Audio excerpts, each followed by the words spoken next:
भैया अब अपने देखेंगे जक्स्टाग्लोमेरुलर अपरेटस क्या होता है। तो ध्यान सुनिए, जक्स्टाग्लोमेरुलर अपरेटस होता क्या है। जब डीसीटी एंड एफरेंट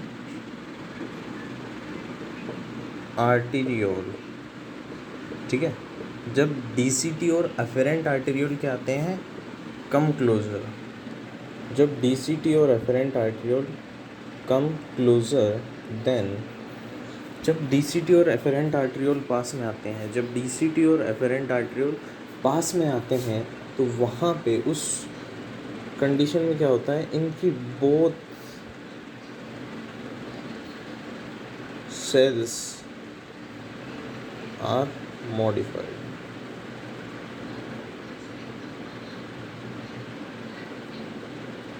ठीक है, सो दोनों की सेल्स क्या हो जाती हैं भैया, मॉडिफाई हो जाती हैं। डीसीटी की और एफरेंट आर्टीरियोल की सेल्स दोनों की मॉडिफाइड हो जाती हैं और कंबाइंडली डीसीटी प्लस उस केस में अपने डीसीटी प्लस एफरेंट आर्टीरियोल को मिला के अपने क्या बोलते हैं, जक्स्टाग्लोमेरुलर अपरेटस। उस केस में जक्स्टाग्लोमेरुलर अपरेटस बनता है। ठीक है, उस केस में जक्स्टाग्लोमेरुलर अपरेटस बनता है।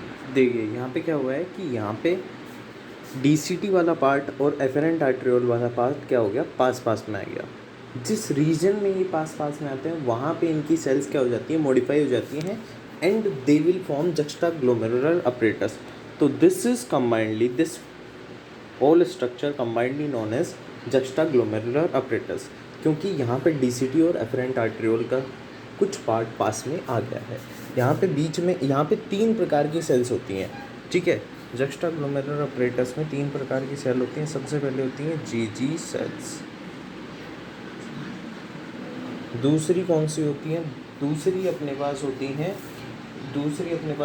Macula densa cell. ठीक है, दूसरी सेल अपने पास होती है मैक्यूला डेंसा सेल। ठीक है, and third one is packaging cell.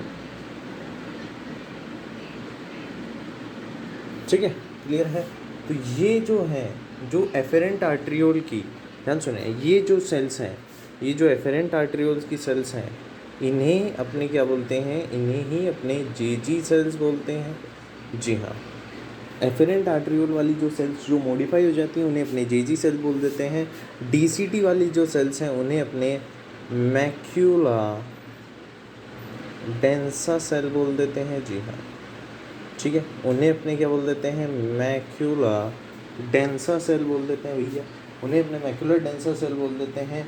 And third one is packaging cells, जो इन दोनों के बीच में आएंगी, जो खाली स्पेस होगा एफरेंट आर्टीरियोल और डीसीटी के बीच में, जो खाली जगह होगी उसके अंदर कौन सी आएंगी, वहाँ पे आएंगी पैकेजिंग सेल्स। ठीक है, ये इनको साथ में रखेंगे। ठीक है, क्लियर है इतनी बात। एंड अगर अपने बात करें जीजी सेल का, तो जीजी सेल का फंक्शन क्या होता है, ये रेनिन को सिक्रीट करता है। देखो, रेनिन अपनी प्रकार बॉडी में 2 प्रकार के होते हैं, एक तो डबल एन वाला और ये सिंगल एन वाला है। डबल एन वाला सिर्फ एंजाइम की तरह एक्ट करता है और ये एंजाइम और हार्मोन दोनों की तरह एक्ट होता है। एंजाइम की तरह भी एक्ट करता है और हार्मोन की तरह भी एक्ट करता है। ठीक है, ये दोनों की तरह एक्ट करता है, बिल्कुल सही। ये जक्स्टाग्लोमेरुलर सेल्स होता है इनका नाम पूरा, जेजी सेल्स का पूरा नाम जक्स्टाग्लोमेरुलर सेल्स। जी, उसके बाद मैक्यूलर डेंसा सेल जो होती हैं, ये दे सेंस सॉल्ट, ये सॉल्ट को सेंस करती हैं। ठीक है, दे सेंस सॉल्ट, ये सॉल्ट को सेंस करती हैं। ठीक है, इनका काम क्या होता है, सॉल्ट को सेंस करना, बिल्कुल सही। ठीक है, दी सेल्स आर, ठीक है। अब भाई साहब पैकेजिंग सेल्स को और क्या क्या बोलते हैं, पैकेजिंग सेल्स को अपने मीजोग्लियन सेल्स और पॉलीकियंस, मीजोग्लियन